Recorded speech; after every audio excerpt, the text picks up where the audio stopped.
Get ready for the countdown. 10, 9, 8, 7, 6, 5, 4, 3, 2, 1, 0.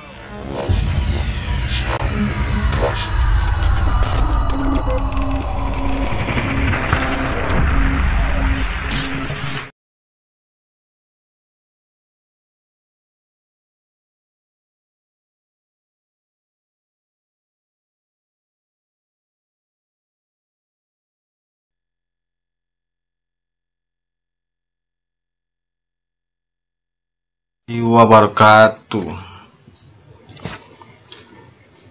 Apa kabar anak-anak semuanya? Bagaimana keadaannya hari ini? Semoga semua dalam keadaan sehat dan tetap semangat belajar walaupun melalui sistem daring. Semoga kita bisa tetap belajar dan segera belajar tatap muka ke depannya. Hari ini kita akan masuk pelajaran subtema 3 materi esensialnya Bahasa Indonesia, IPA, dan Seni Budaya dan Prakarya. Langsung aja, tapi sebelum kita memulai pembelajaran kita hari ini, ada baiknya kita berdoa menurut agama dan percaya kita masing-masing. Berdoa, mulai. Berdoa, selesai. Pembelajaran pertama kita adalah tentang materi esensial bahasa Indonesia, teks simpulan. Simpulan dalam teks laporan. Simpulan merupakan pendapat yang dibuat berdasarkan ide pokok dari suatu uraian panjang. Kamu dapat menemukan simpulan jika sudah membaca teks secara keseluruhan. Maksudnya di sini, setelah kita temukan ide pokok masing-masing paragraf, kita bisa membuat kesimpulan dari sebuah teks tersebut, yaitu dengan cara menggabungkan semua ide pokoknya menjadi sebuah teks simpulan. Membuat simpulan berdasarkan peta pikiran. Simpulan dapat dibuat dengan menemukan informasi penting dari sebuah teks terlebih dahulu. Simpulan disajikan dalam satu kalimat yang berisi pernyataan yang berasal dari ide pokok dalam teks. Simpulan teks dapat dibuat dalam bentuk peta pikiran. Bentuk peta pikiran ini seperti yang sudah kita pelajari pada teks jagung yang sebelumnya. Ada peta pikirannya. Menulis simpulan dari teks. Kita dapat membuat simpulan dari sebuah teks dengan memperhatikan pokok permasalahan atau intisari teks tersebut, yaitu ide pokoknya tadi ya. Setelah itu kita dapat menuliskannya dalam bentuk kalimat-kalimat. Gunakan kosakata baku dalam menulis simpulan. Kosakata baku ini adalah kosakata yang sesuai dengan EBI, yaitu ejaan baku Indonesia, atau yang sudah tercantum dalam Kamus Besar Bahasa Indonesia.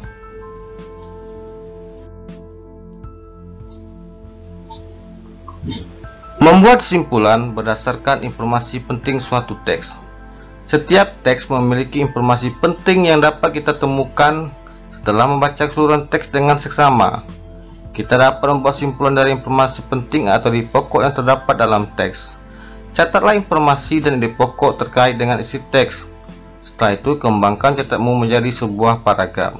Ya, maksud di sini setelah kita tadi sebelumnya mencari ide pokok masing-masing paragraf, setelah itu kita kembangkan dengan bahasa sendiri menggunakan kata-kata baku tadi, dan kita jadikan sebuah paragraf. Paragraf tersebut adalah kumpulan-kumpulan ide pokok yang kita satukan menjadi sebuah paragraf sehingga menjadi sebuah paragraf kesimpulan. Kita masuk materi yang kedua, materi esensial muatan IPA. Yang pertama tentang pelestarian hewan. Lihat, gambarnya adalah gambar harimau. Harimau adalah salah satu hewan langka dan dilindungi menurut Undang-Undang Negara Republik Indonesia. Jadi apabila ada harimau yang diburu secara liar, maka mereka melanggar undang-undangnya. Ya, kita masuk ke materi kita. Keberadaan hewan dan tumbuhan sangat penting dan harus kita lestarikan agar tidak yang pertama agar tidak punah. Dapat dimanfaatkan oleh manusia sebagai bahan makanan. Menjaga keseimbangan ekosistem antara produsen dan konsumen. Dapat dimanfaatkan sebagai sumber belajar untuk mengembangkan ilmu pengetahuan. Untuk yang pertama itu tidak punah. Harimau Sumatera yang seperti gambar sebelah kanan Anda itu hampir punah, makanya dia dilindungi. Yang kedua, kenapa kita harus melestarikan hewan dan tumbuhan? Karena sebagai bahan makanan kita, baik tumbuhan dan hewan adalah sumber makanan manusia. Menjaga keseimbangan ekosistem antara produsen dan konsumen. Kalau kita tidak lestarikan hewan atau tumbuhan, maka terjadi ketidakstabilan ekosistem di alam. Selanjutnya, yang keempat, dapat dimanfaatkan sebagai sumber belajar untuk mengembangkan ilmu pengetahuan. Maksudnya di sini, hewan-hewan atau tumbuhan ini bisa diteliti oleh orang untuk mendapatkan sumber ilmunya, atau mengembangkan ilmu pengetahuannya, supaya kedepannya informasi tentang hewan dan tumbuhan itu menjadi lebih sempurna. Upaya yang dapat dilakukan untuk melestarikan hewan. Ini adalah contoh orangutan. Orangutan ini memiliki spesifik bentuk fisik yang hampir sama dengan manusia, tapi sifatnya ada sedikit perbedaan. Yang pertama, upaya kita untuk melestarikan hewan, memahami pentingnya pelestarian hewan, seperti cara merawat kebersihan dan kesehatan hewan. Kalau kita ada memelihara hewan, kita harus paham cara merawat kebersihannya dan kesehatan hewan. Tetapi kalau kita tidak paham, lebih baik kita biarkan dia hidup dalam bebas, karena itu akan menambah dosa kita. Yang kedua, membuat tempat penangkaran untuk hewan langka. Tempat penangkaran ini sudah ada, seperti tempat penangkaran buaya, tempat penangkaran orangutan, ataupun hewan-hewan langka lainnya seperti harimau, singa, dan hewan langka lainnya. Bisa juga di kebun binatang yang sudah terurus dan dikembangbiakan. Tidak melakukan pemburuan liar dan jual beli hewan langka.